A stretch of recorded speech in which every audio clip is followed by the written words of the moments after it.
সরিয়ে তার সন্তানটিকে বাংলা সাহিত্যের কাব্যে রসাস্বাদন করতে পাঠাচ্ছেন, তাদেরকে বিশেষ ধন্যবাদ জানাবো।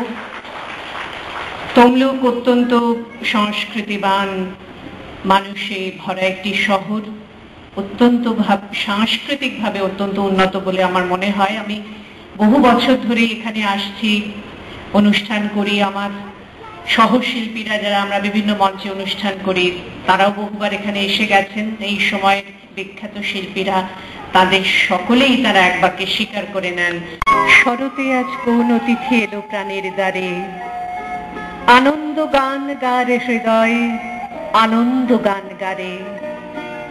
নীল আকাশের নীরব কথা, শিশির ভেজা ব্যাকুলতা, বেজে উঠুক আজি তাহার বিনার তারে তারে, আনন্দ গান গারে হৃদয়, আনন্দ গান গারে। শস্য ক্ষেতের সোনার গানে যোগ দেরে আজ সমান